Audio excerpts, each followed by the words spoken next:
Welcome back to our channel Vidya bridge. पिछले video में हम लोग बात ये किए थे मूल मात्रकों के बारे में। दरअसल बात ये की थी कि हमने सोचा था कि पूरा वीडियो आप लोग को अपलोड कर दिया जाएगा, लेकिन कुछ कारणों बस है ना वीडियो पूरा शूट हो नहीं पाया था और कैमरा ऑफ हो गया था, जिसके कारण से दो परिभाषाएं छूट गई थी। तो उनको आज हम लोग देखेंगे, ज्योति तीव्रता और पदार्थ की मात्रा का मात्रक मूल, है ना। जिस पीछे आप देख पा रहे होगे मूल राशियों के मात्रक, मूल राशि का मात्रक मूल मात्रा। तो मूल राशि जो हमारी थी ये हमारी छठवीं मूल राशि, कितने नंबर की थी? छठवें नंबर। ठीक है, छठवें नंबर की मूल राशि थी ज्योति तीव्रता। और ज्योति तीव्रता का मात्रक होता है कैंडेला, ऐसा ही मात्रक होता है कैंडेला। ठीक है, ज्योति तीव्रता का ऐसा ही मात्रक होता है कैंडेला। तो कहेंगे कैंडेला की परिभाषा देखेंगे, कहेंगे एक कैंडेला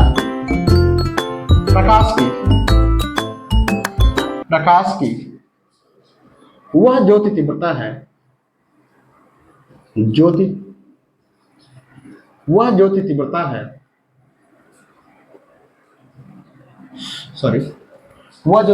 है जो किसी दिशा में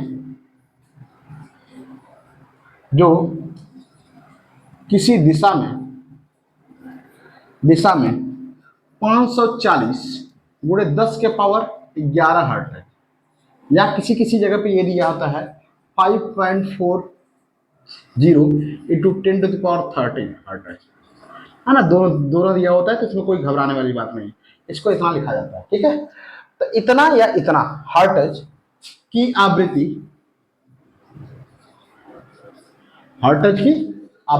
का मतलब होता है हर्ट्ज। ठीक है, आवृत्ति वाले उस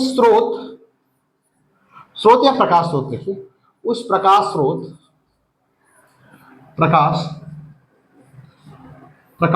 स्रोत की तीव्रता है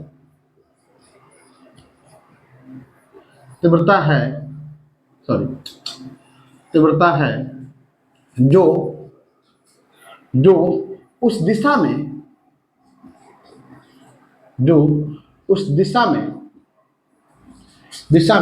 1/683 वाट स्टे रेडियन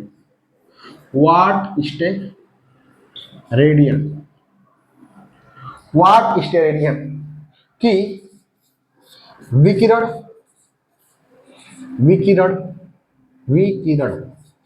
विकिरण का मतलब होता है वही प्रकाश का उत्सर्जन। हाँ, प्रकाश का उत्सर्जन। विकिरण तीव्रता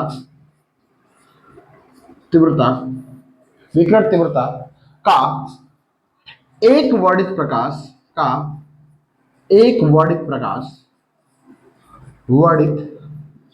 प्रकाश उत्सर्जित करता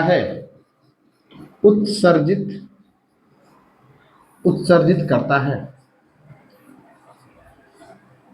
एक ज्योति तीव्रता, एक कैंडेला कहलाता है।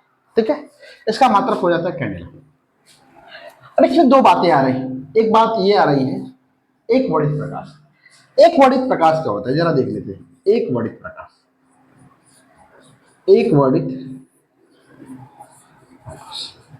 ठीक है, एक वर्णित प्रकाश देखिए। एक वर्णित प्रकाश क्या होता है? जैसे प्रकाश अगर निकल रहा है किसी बिंदु स्रोत से, जैसे मान लीजिए ये हमारा बिंदु स्रोत है और यहां से प्रकाश निकल रहा है बाहर की तरफ। ठीक है, तो यहां से चारों दिशाओं में प्रकाश निकल रहा है, देखिए है ना। प्रकाश की डायरेक्शन चारों दिशाओं में होगी। ठीक है, इसकी डायरेक्शन चारों दिशाओं में होगी।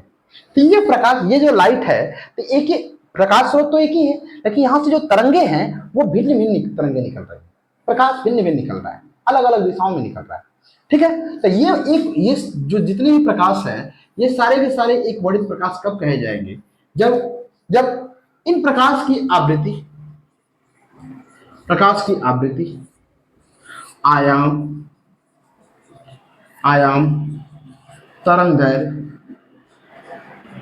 प्रकाश की आवृत्ति आयाम तरंगदैर्घ्य, चौथा पथांतर, पांचवा कालांतर, ये जितने भी हैं यूनिट, ये सभी के सभी यूनिट अगर एक दूसरे के बराबर आते हैं तो इन सभी प्रकाशों को हम कह सकते हैं ये एक वर्णित प्रकाश। ठीक है, ये पूरा का पूरा प्रकाश हमें कहला जा सकता है एक वर्णित प्रकाश। पास में आ रही है एक वर्णित प्रकाश, जैसे सूर्य से प्रकाश उत्सर्जित होता है, तो क्या वो एक वर्णित प्रकाश है? बताइए, कमेंट करिएगा, क्या वो एक वर्णित प्रकाश है? अगर हम घर में बल्ब जलाते हैं तो क्या वो एक वर्णित प्रकाश है? अगर 9 वाट के 2 बल्ब हम जलाएं तो क्या वो भी एक वर्णित प्रकाश हो सकता है? ठीक है, इसके बारे में हम लोग लाइट में डिस्कस करेंगे, लेकिन यदि आपको आता है तो आप कमेंट बॉक्स में उसको मतलब कमेंट कर सकते हैं, हम उसको देख लेंगे। ठीक है, चलिए आइए देखते हैं। हम जानते हैं कैंडिला का मात्रक होता है, पर कैंडिला जो होता है इसका मात्रक होता है। एसआई मात्रक जो होता है, एसआई मात्रक, एसआई मात्रक जो होता है ज्योति तीव्रता का, वो होता है कैंडिला। कैंडिला, और कैंडिला को प्रदर्शित करते हैं सीडी से। ठीक है, लेकिन इसका एक और मात्रक होता है जिसे हम लोग कहते हैं लुमिनियस, लुमिनियस फ्लक्स, है ना, लुमिनस फ्लक्स, इसका ये भी मात्रक होता है। ठीक है, एक लुमिनस बराबर लुमिनियस फ्लक्स बराबर, फ्लक्स बराबर एक ल्यूमेन होता है। ल्यूमेन भी जो है, ल्यूमेन भी जो है, ये जो ल्यूमेन है ये भी है ज्योति तीव्रता का ही मात्रक है। ठीक है, ल्यूमेन भी ज्योति तीव्रता का ही मात्रक है। तो कैंडिला ज्योति तीव्रता का मात्रक, ल्यूमिनियस फ्लक्स ज्योति तीव्रता का मात्रक, ल्यूमेन ज्योति तीव्रता का मात्रक, और ल्यूमिनियस फ्लक्स और ल्यूमेन ये दोनों एक दूसरे के क्या होते हैं? बराबर होते हैं। तीसरा मात्रक दे देते हैं, एक होता है लक्स, लक्स होता है। ठीक है, लक्स को हम लोग ऐसे भी रिप्रेजेंट करते हैं, एल एक्स कह लेते हैं, ये भी लक्स होता है। ठीक है, ऐसे रिप्रेजेंट करते हैं। एक लक्स बराबर होता है, एक लक्स बराबर, सॉरी हाँ ठीक है, एक लक्स बराबर होता है lumen, lumen per square metre, per square metre. ठीक है, ये ज्योति तीव्रता के मात्रक है। ठीक है, कैंडिला हो गया, लुमिनस हो गया, लुमिनस फ्लक्स हो गया, है ना, ल्यूमेन हो गया, लक्स हो गया, ये ज्योति तीव्रता के मात्रक होते हैं, कुछ थोड़े से मात्रक। ठीक है, लेकिन इसका एसआई मात्रक जो होता है वो कैंडिला है। बात समझ रही है? आइए अगला देखते हैं, सातवीं की बात करें। सातवां जो हमारा मात्रक होता है, सातवीं जो राशि होती है वो कहलाती है पदार्थ की मात्रा। पदार्थ की मात्रा मापने के लिए जिस तरीके से मान लीजिए कि कोई पदार्थ हो, है ना, चीनी हो, गेहूं हो, चावल हो, तो उसके मापन के लिए, उसके मापन के लिए हम लोग किलोग्राम का उपयोग कर लेते हैं। देखिए उसकी काउंटिंग भी करते हैं। जैसे मान लीजिए कि अगर हम 1 किलो, अगर हम 10 किलो की ईंट ले लें तो 10 किलो ईंट में 2-4 ईंटें आ जाएंगी, तो वो उसकी काउंटिंग है। उसी तरीके से जब कोई कण बनता है, जैसे मान लीजिए चीनी का कण हो, तो उस चीनी के कण में कितने परमाणु हैं, उन परमाणुओं की संख्या मापना पदार्थ की मात्रा कहलाता है। ठीक है, तो पदार्थ की मात्रा की बात करेंगे तो अगली अंतिम राशि हमारी होगी मूल राशि की, कहेंगे पदार्थ की मात्रा, पदार्थ की मात्रा, पदार्थ की मात्रा। पदार्थ की मात्रा को हम लोग प्रदर्शित करेंगे मोल से। इसका मात्रक होता है मोल, इसको हम लोग मोल से रिप्रेजेंट करेंगे। ठीक है, तो कहेंगे इसकी परिभाषा लिखते हैं, एक मोल, एक मोल, एक मोल पदार्थ की वह मात्रा है, पदार्थ की वह मात्रा है जो, पदार्थ की वह मात्रा है जो, या इस लिखी जो नहीं, जिसमें, जिसमें उतने ही मोल, उतनी ही मूल सत्ताएं होती हैं, सत्ताएं, मूल सत्ताएं या संख्याएं ऐसे लिख सकते हैं। ठीक है, मूल सत्ताएं या संख्याएं, इतने संख्या, संख्याएं होती हैं हैं जो जो कार्बन परमाणु जैसे जितनी जितनी की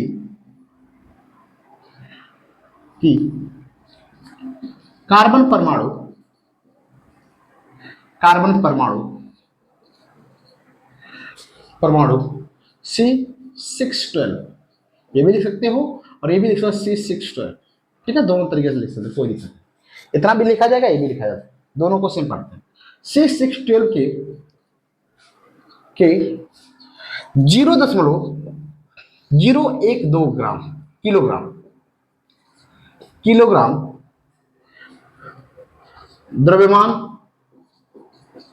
द्रव्यमान में परमाणुओं की संख्या होती है, परमाणुओं की संख्या होती है, एक मोल कहलाता है, एक मोल कहलाता, ठीक है, क्या देंगे, एक मोल, एक मोल बराबर कितना, एक मोल, ठीक है, ये मोल से रिप्रेजेंट कर लेते हैं इसको, और एक मोल का जो मान होता है, एक मोल बराबर होता है 6.023 इंटू 10⁻23, ठीक है, ये मान होता है एक मोल में, और यही जो एक मोल होता है इसे एवोगैड्रो नियतांक कहते हैं, कांस्टेंट, एवोगाड्रो कांस्टेंट है ना, अवोगाद्रो नियतांक कहते हैं, यही जो मान होता है वही एक अवोगाद्रो नियतांक कहलाता है, ठीक है, एक मोल में इतनी मात्रा, तो इसकी परिभाषा बड़ी बड़ी सरल होती है, ठीक है, इससे बहुत सारे संबंध होते हैं, समझ में आ रही बात। अगला हम लोग देखते हैं, देखिए ये तो हमारे हो गए मूल मात्रक और मूल राशियां, और हमने बताया रहा होगा आपको कि जो ये मूल राशियां जो होती है 7 प्रकार की होती हैं और उसके 7 मूल मात्रक होते हैं, लेकिन 2 पूरक राशियां होती हैं, और इन पूरक राशियों को एसआई यूनिट अंतरराष्ट्रीय पद्धति में ही रखा गया है, ठीक है, तो आइए पूरक राशियां और पूरक मात्रकों को हम लोग देखते हैं। पूरक राशियां क्या होती है, पूरक राशियां और पूरक मात्रक, ठीक है, पूरक राशियां और पूरक मात्रक, इसको देखेंगे हम लोग, पूरक राशियां और पूरक मात्रक, पूरक राशि, पूरक राशि इसको मापा जाता है जिन राशि से उसे हम कहते हैं क्या, पूरक मात्रक, ठीक है, इसको हम लोग कहते हैं कॉम्प्लीमेंट्री या सप्लीमेंट्री, दोनों कह लेते हैं, लिख लेते हैं सप्लीमेंट्री,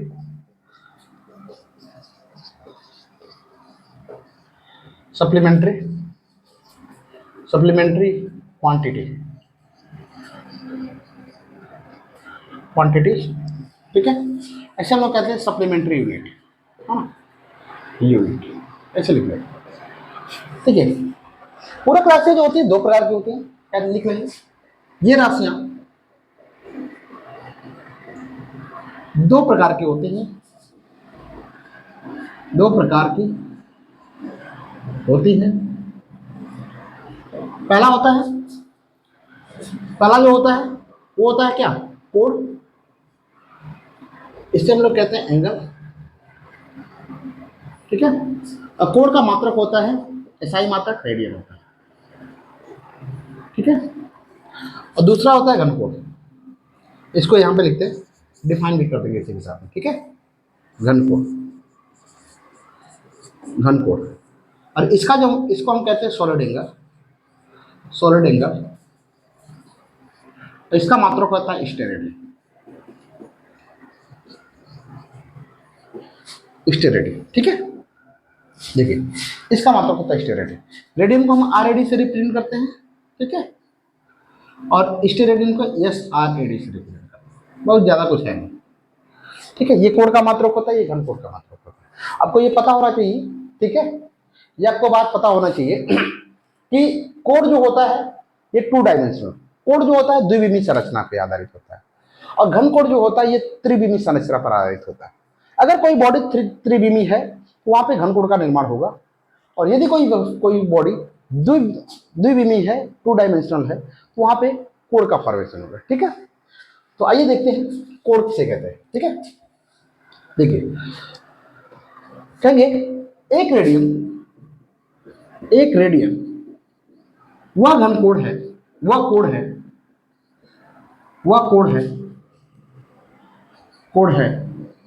जो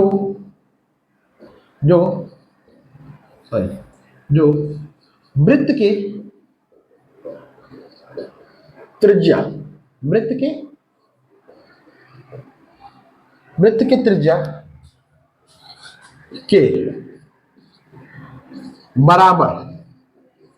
त्रिज्या के बराबर चाप द्वारा केंद्र पर अंतरित होता है। चाप द्वारा वृत्त के केंद्र पर, इसलिए वृत्त के केंद्र पर स्थित होता कोण कहलाता है। ठीक है, इसको समझ लेते हैं एक बार। जैसे मान लीजिए कि हमने कोण बनाना है, हमने एक लाइन खींच ली और यहाँ पे हमने क्या किया, एक कोण बना लिया। ठीक है, हमने अर्धवृत्त बना लिया, और एक हमने क्या किया, देखिए अगर मान लीजिए कि ये हमारी जो डिस्टेंस है, ये हमारी त्रिज्या हो गई, इसी त्रिज्या कहते हैं। केंद्र से जो परिधि के बीच की दूरी होती है, केंद्र से परिधि के बीच की दूरी क्या कहलाती है, त्रिज्या कहलाती है। तो जितना हमारी त्रिज्या है इसके द्वारा बनाया गया कोण है ना, हमने क्या कर दिया, यहाँ पे चाप लगा दिया, और ये जो कोण कहलाया, यही कोण कहलाया क्या, एक रेडियन।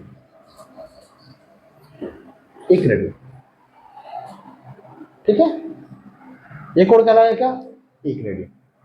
हम लोग जानते हैं, देखिए पाई जो होता है, रेडियन जो होता है, कहते हैं पाई रेडियन। एक और समझ लेते हैं, पाई रेडियन बराबर कितना होता है, 180 अंश। ठीक है, 180 अंश, तो कह देंगे एक रेडियन बराबर 180 बटे में कितना, पाई। ठीक है, तो यहाँ पे कह देते हैं 180 बटे में कितना, पाई का है, तो कितना हो जाएगा 3.14, या ऐसे कर लेते हैं 22 बटे में 7, ये हमारा ऊपर चला जाएगा, कितना हो जाएगा ये 180 गुणे 7 इंटू 7 अपॉन कितना 22। इसमें डिवाइड कर लेते हैं, डिवाइड करेंगे तो कितना हो जाएगा, 2 से इसको 90 हो जाएगा, ये हमारा हो जाएगा 11, तो 9 7 जा 57 अपॉन कितना 11, इसको सब्सट्रैक्ट करते हैं तो ये हमारा आ जाएगा 11 5 जा कितना 56 समथिंग आ जाएगा। ठीक है, यही हमारा एक रेडियन होता है। तो एक रेडियन कोण कह देंगे चाप बराबर, कोण बराबर चाप बटे में त्रिज्या। कोण बराबर होता है कितना, चाप बटे में त्रिज्या होता है। तो यदि मान लीजिए कि ये हमारी त्रिज्या जो है वो r है, और चाप भी हमारा कितना है, r है, ये हमारा चाप हो गया, ये हमारी क्या हो गई, त्रिज्या हो गई। ठीक है, ये हमारा चाप और त्रिज्या, तो इससे अगर हम रखें r रखें और ये भी हम r रखते हैं, r से r कैंसिल हो जाएगा, तो ये कोण हमारा कितना प्राप्त होता है, 1 रेडियन प्राप्त होता है। ठीक है, तो 1 रेडियन प्राप्त होता है। तो यहाँ से आप चीजें समझ पा रहे होंगे। इससे हम क्या रखते हैं, ये हमारा थीटा कहलाता है, और ये जो चाप होता है उससे मेजर करते हैं। ये फार्मूला यहाँ पे डिराइव होता है, थीटा इज इक्वल टू कितना, L बाई। ठीक है, ये फार्मूला यहाँ पे डिराइव होता है। तो कोण आपको समझ में आ रहा होगा कि एक रेडियन कोण क्या है, तो आप कह सकते हो किसी वृत्त के केंद्र पर अंतरित हुआ कोण जो किसी भी वृत्त की त्रिज्या के बराबर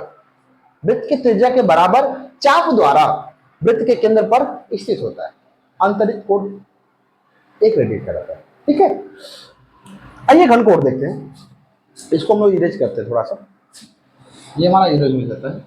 ठीक है, फिर घन कोण समझेंगे इस पे, घन कोण अभी समझना है। देखिए स्टेरेडियन कहेंगे, तो कहेंगे एक स्टेरेडियन वह घन कोण है।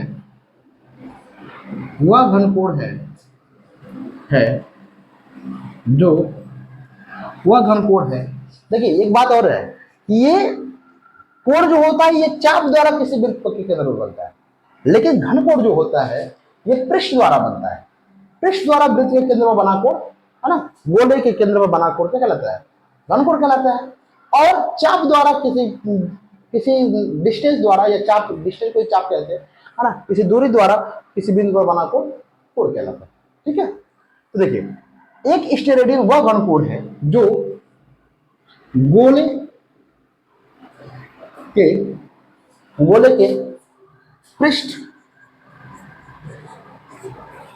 के पृष्ठ का वह भाग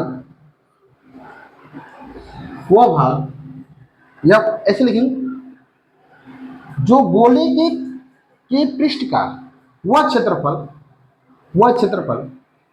द्वारा बनता है ना, वह क्षेत्रफल जो त्रिज्या के वर्ग के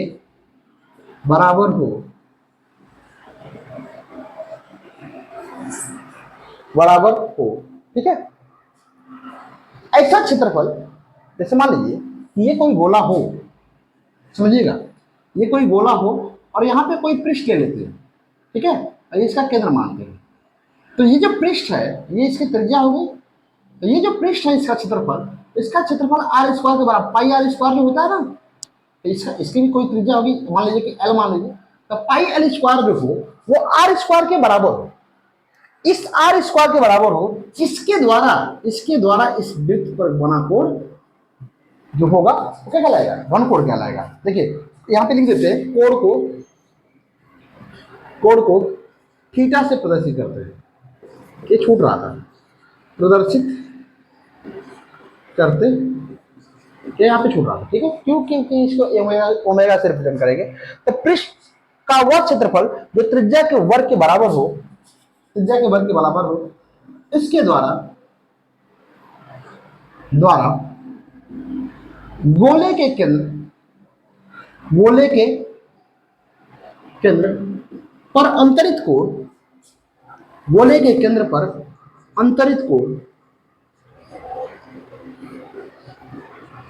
कोण घन कोण कहलाता है।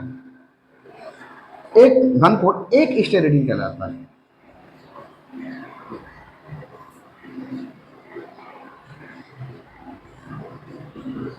एक स्टेरेडियन कहलाता है। इसे हम इरेज करते हैं थोड़ा सा, ठीक है, ये चीजें समझ में आ रही होंगी आपको। एक स्टेरेडियन कहलाता है। अभी देखिए,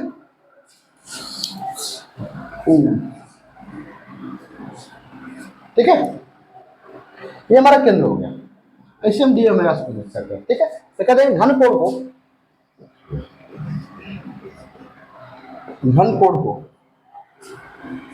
को ओमेगा द्वारा, ओमेगा दो प्रकार का होते हैं, याद रखिएगा। एक ये छोटा ओमेगा है, एक बड़ा ओमेगा होता है जिसे ओम कहते हैं आप लोग, है ना, प्रतिरोध का मात्रक होता है ओम। ये छोटा ओमेगा है, थोड़ा सा डब्लू के आकार का होता है, ये थोड़ा सा बुढ़ा हुआ होगा यहाँ पे, है ना, ये याद रखेंगे आप लोग। ठीक है, तो ये ओमेगा, एक दिन हम वीडियो उस पर अपलोड कर देंगे, है ना, सिंबल पे ही बना देंगे। तो ये हमारा ओमेगा होता है, ये भी ओमेगा, ये स्मॉल ओमेगा होता है, ये कैपिटल ओमेगा होता है। ठीक है, तो घन कोण को स्मॉल ओमेगा से प्रदर्शित करते हैं। ठीक है, प्रदर्शित करते हैं। ठीक है, देखिए यहाँ पे फार्मूला क्या बनता है, घन कोण बराबर क्या बनेगा भाई, जिस तरीके से वहां पे कोण बराबर बन रहा था, क्या कोण बराबर क्या बन रहा था, चाप बटे में त्रिज्या बन रही थी, बन रहा था ना। उसी तरीके से यहाँ पे बनेगा घन कोण बराबर पृष्ठ का क्षेत्रफल, पृष्ठ का क्षेत्रफल और बटे में कितना, त्रिज्या का स्क्वायर। ठीक है, घन कोण किससे प्रदर्शित करते हैं बच्चों, ओमेगा से, और पृष्ठ का क्षेत्रफल ए से, त्रिज्या हमारी कितनी है भाई, ए है, तो यहाँ पे लिख देंगे कितना, आर स्क्वायर। ठीक है, बात समझ आ रही है। और हमने ये कह रखा है कि आर स्क्वायर जो है पाई एल स्क्वायर के बराबर। देखिए ये हम जो यहाँ पे वृत्त की पृष्ठ बन रहा है, इसको हम एल ले रहे हैं। ठीक है, इसकी त्रिज्या हमने एल ले रहे हैं, तो इसके द्वारा बना पड़ कितना हो गया, तो मान लिया पाई एल स्क्वायर, तो यहाँ पे हम लिख सकते दिस इम्प्लाई दैट ओमेगा बराबर कितना हो जाएगा, ए का मान पाई एल स्क्वायर बटे में आर स्क्वायर, ठीक है। और हमने क्या रखा है कि इसका मान किसके बराबर है, आर स्क्वायर के, तो ओमेगा बराबर कह देंगे आर स्क्वायर बटे में आर स्क्वायर बराबर कितना हो, वन स्टेरिडी।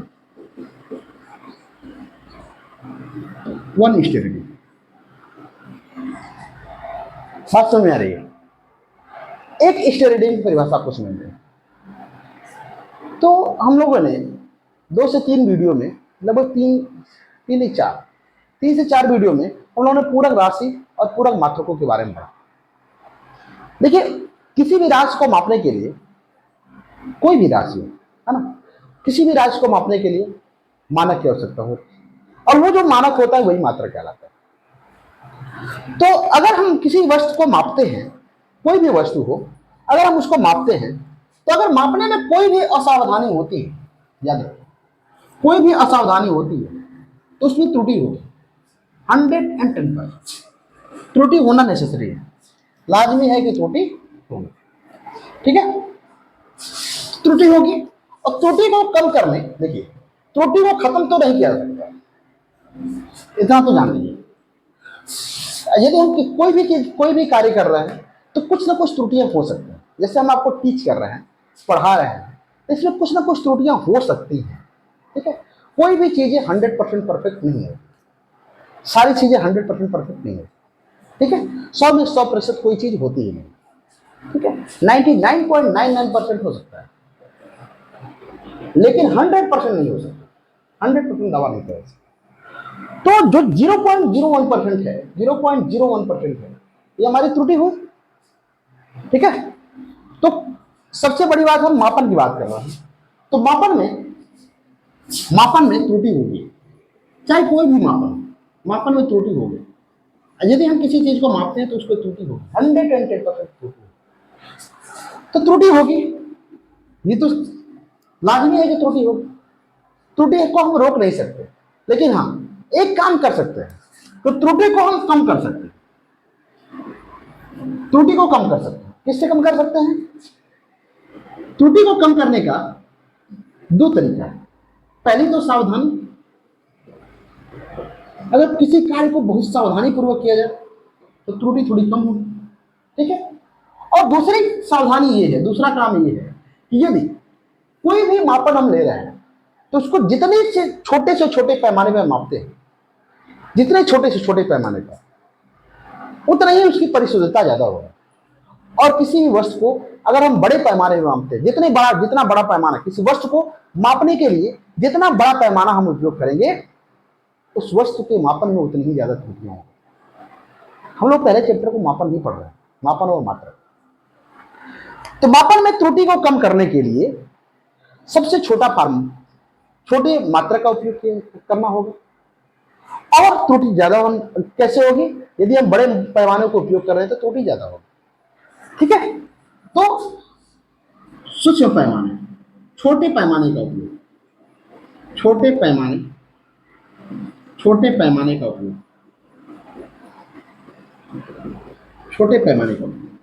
अगर ये 2 चीजें हैं तो त्रुटियां हमारी कम हो जाएगी, त्रुटि हमारी कम हो जाएगी, खत्म नहीं होगी, कम हो जाएगी, है ना, इसमें कमी आ जाएगी, ठीक है।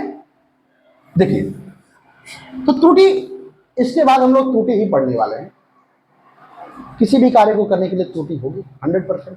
गाड़ी चल रही है उसमें भी त्रुटि है, हाँ, हर एक चीज में त्रुटि है, तो त्रुटि को जानना बहुत जरूरी है। तो त्रुटि समझने के लिए उसके पहले हमें एक चीज जानना जरूरी होता है, अल्पतमांक। आइए देखते हैं अल्पतमांक किसे कहते हैं। अल्पतमांक, अल्पतमांक किसे कहते हैं, है ना, मिनिमम वैल्यू। अल्पतमांक जो होता है मिनिमम वैल्यू। देखिए एक पैमाना हम बनाते हैं, मीटर पैमाना,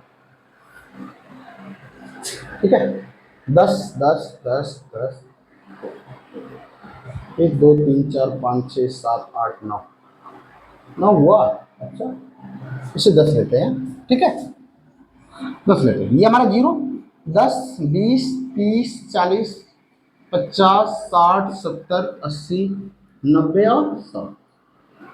ठीक है, ये 10 सेंटीमीटर हो गया। ये हमने 10 सेंटीमीटर, 1 2 3 4 5 6 7 8, 1 2 3 4 5 6 7 8 9, 1 2 3 4 5 6 7 8 9, 1 2 3 4 5 6 7 8 9, 2 3 4 5 6 7 8 9, 1 2 3 4 5 6 7 8 9, 2 3 4 5 6 7 8 9, 1 2 3 4 5 6 7 8 9 10, 1 2 3 4 5 6 7 8 9। ठीक है, देखिए ये हमारा हो गया। तो इसका जो एक खाना हुआ ये हमारा कितना कहला है, बस 1 सेंटीमीटर। ठीक है, ये हमारा 10 सेंटीमीटर हो गया। और ये पूरा पैमाना हमारा क्या कहलाया, 1 मीटर कहलाया। ठीक है, 1 मीटर कहलाया। तो यदि ये जो पैमाना हम उपयोग कर रहे हैं, इसमें सबसे छोटा मात्रक, सबसे छोटी इकाई क्या है, सबसे छोटी इकाई 1 सेंटीमीटर, सेंटीमीटर न कि मिलीमीटर। तो यहां पे जो त्रुटि होगी, मिनिमम त्रुटि जो होगी, न्यूनतम त्रुटि, न्यूनतम त्रुटि जो होगी कम से कम 1 सेंटीमीटर होगी, मिनिमम। क्यों? क्योंकि ये जो डिस्टेंस मापी जाएगी ये मीटर में तो पैमाना है, तो डिस्टेंस किसमें मापी जाएगी, सेंटीमीटर में। तो जिस पैमाने पर ये मापा जाएगा डिस्टेंस, त्रुटि उसी पैमाने पर होगी, ये बात याद है। तो हम इसको मीटर में माप रहे हैं, सेंटीमीटर में। मीटर, ये तो पूरा 1 मीटर है, डिवाइडेड किसमें है, सेंटीमीटर में। तो त्रुटि किसमें होगी, सेंटीमीटर में। तो इसकी मिनिमम त्रुटि होगी 1 सेंटीमीटर। अगर इसे मीटर में ले जाना चाहें तो कितना हो जाएगा, 1/100, कितना हो जाएगा, 0.01। कितने मीटर की त्रुटि होगी, बात समझ आ रही है। लेकिन अगर इसी हम मापन को अगर हम ले जाएं किस पे, मिलीमीटर, मिलीमीटर। इस मान लीजिए कि 10 सेंटीमीटर का है, 2 3 4 5 6 7, 2 3 4 5 6 7 8, नहीं हुआ 10 सेंटीमीटर। मान लीजिए कि 10 सेंटीमीटर, 0 10 20 30 40 50 60 70 80 90, ये 10 सेंटीमीटर का है। ठीक है, 10 सेंटीमीटर रखते हैं, 1 2 3 4 5 6 7 8 9, ये 10 सेंटीमीटर का है। और यहाँ पे जो सूक्ष्म पैमाने हैं इसके, ये मिलीमीटर में है। इसमें है मिलीमीटर में। ये डिस्टेंस तो है, ये जो हमने मीटर, ये स्केल हमने ले रखी है, ये स्केल सेंटीमीटर की। ये हमारी स्केल किसकी थी, मीटर में। लेकिन इस पर जो छोटे पैमाने थे किसमें थे, सेंटीमीटर में। तो त्रुटि किसमें होगी, सेंटीमीटर। अल्पतमांक कितना हो गया भैया, तो देखिए एक हमारा मीटर था, इस पे कितने सेंटीमीटर के पैमाने थे, 100 खंडों में डिवाइडेड था, किससे, सेंटीमीटर से। तो हमने कह दिया 1/100 कितना हो गया, इतना मीटर। उसी तरीके से सेम तरीके से हम यहाँ पे कहेंगे, ये मीटर में हो गया पैमाना, याद रखिए, इसको हम कहेंगे। तो यहाँ पे क्या होगा भाई, ये जो है 10 सेंटीमीटर का है, 10 सेंटीमीटर का, ये 10 सेंटीमीटर का है। अब 10 सेंटीमीटर का है तो इस पे जो है 10 सेंटीमीटर में कितने हैं, 10 ये 10 ये 10 ये कितना होने वाला है, ये 100 टुकड़ों में डिवाइडेड है। कितना टुकड़ों में, 100 टुकड़ों में। तो 100 टुकड़ों में जब डिवाइडेड है, 100 टुकड़ों में डिवाइडेड है, तो यहाँ पे भी, यहाँ पे जो त्रुटि होगी ये सेंटीमीटर में, याद रखें, ये सेंटीमीटर, ये त्रुटि होगी। यहाँ पे तो त्रुटि सेंटीमीटर में हो रही थी, लेकिन यहाँ पे जब हम इस स्केल पर कोई डिस्टेंस मापेंगे तो इस स्केल पर जो त्रुटि होगी वो मिलीमीटर में होगी। ठीक है, मिलीमीटर में। तो कितना सेंटीमीटर भाई, 10 सेंटीमीटर। तो हमने क्या कह लिया, 10 सेंटीमीटर है ना, तो क्या कह लिया, मिलीमीटर में है, 1/, कितना हो गया, 100। कितने मिलीमीटर, 100 मिलीमीटर। तो 100 मिलीमीटर तो कह देंगे कितना, 10, यहाँ पे हो गया कितना, देखिए 0.01 सेंटीमीटर। इसका अल्पतमांक है। ठीक है, 100 खंड यहाँ पे भी हो गया, भले 10 सेंटीमीटर है, लेकिन कितने मिलीमीटर है, 100 मिलीमीटर। जो 100 मिलीमीटर है तो यहाँ पे हो जाएगा कितना, समझ गए, कोई डाउट है, कोई डाउट नहीं होना चाहिए आपको, कोई डाउट होना चाहिए। ठीक है, तो यहाँ पे देखिए जितना छोटा पैमाना उतनी छोटी त्रुटि, और जितना बड़ा पैमाना उतनी बड़ी त्रुटि। आप लोग देखते होंगे है ना, किराने स्टोर पर जब कोई चीज़ मापी जाती है तो ग्राम में मापी जाती है, ठीक है। लेकिन सोनार की दुकान पर यदि कोई सोना मापा जाता है या चांदी मापी जाती है तो किलोग्राम का पैमाना ना होकर के, वो ग्राम का पैमाना ना होकर के उस द्रव्यमान को हम लोग मिलीग्राम में मापते हैं। वो जो सोनार होता है वो मिलीग्राम में मापता है। अगर उसी सोने को हम लोग किराने वाले स्टोर पे जो हमारा तराजू होता है, अगर उस तराजू पे हम लोग उस सोने का तोले तो उसमें बहुत ज़्यादा एरर हो जाएगा, ठीक है। और फिर या तो हमें नुकसान हो जाएगा या तो उसको नुकसान हो जाएगा। और 1-2 ग्राम तो वहाँ पे कोई मतलब ही नहीं है ना, वो इधर उधर हो जाता है 1-2 ग्राम किलोग्राम के पैमाने पे। तो 1 ग्राम तो अगर मान लीजिए किसी को 1 ग्राम सोना चाहिए और इस पैमाने पे हम मापे किलोग्राम वाले पे, किराने की दुकान वाले भी माप तो तुला पर, तो 1 ग्राम तो वहाँ पे त्रुटि हो जाती है, 1 ग्राम कोई मतलब ही नहीं, ठीक है। तो हमारे कहने का मतलब ये था, अल्पतमांक निकालने का तरीका आप लोग समझ गए होंगे। त्रुटि जब हम लोग पढ़ेंगे तो त्रुटि 2-3 प्रकार की त्रुटि हम लोग पढ़ेंगे। त्रुटियों का संयोजन पढ़ेंगे, त्रुटियों का व्याकरण पढ़ेंगे, त्रुटियों का गुणन पढ़ेंगे, त्रुटियों का भाग पढ़ेंगे, है ना, सारी चीजें हम लोग पढ़ेंगे। त्रुटियों का घात भी पढ़ लेंगे, एक ही वीडियो में सारी चीजें खत्म कर देंगे। तो 1 बाय 1 सारी चीजों को पढ़ेंगे। तो ये आपको चीजें याद होनी चाहिए कि त्रुटि में ज्ञात करने के लिए जब त्रुटि का हम लोग कैलकुलेशन करेंगे, किसी भी डिस्टेंस को मापने के लिए मिनिमम कितनी त्रुटि हो सकती है, प्रतिशत त्रुटि क्या हो सकती है ना।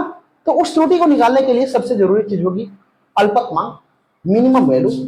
हाँ, इस मिनिमम वैल्यू को मापेंगे। मिनिमम वैल्यू आप समझ पा रहे होंगे, जिस पैमाने पर कोई भी राशि मापी जाती है त्रुटि उसी पैमाने पर होती है। यदि अगर मान लीजिए कोई रोड हो, अगर उसको मीटर पैमाने में मापा जा रहा है, सिर्फ मीटर, सेंटीमीटर उस पर हो ही ना, अगर 20 मीटर का कोई रोड हो और उसको हम माप दें 20 मीटर लेकर, तो उसमें त्रुटि 1 मीटर की होगी, न कि 1 सेंटीमीटर। इसको हम लोग आगे पढ़ेंगे, ठीक है। आई होप आपको चीजें समझ में आ रही होंगी, ठीक है। तो चलिए मिलते हैं अगली वीडियो में त्रुटि को लेकर के। तब तक के लिए देखते रहिए। Thanks for watching.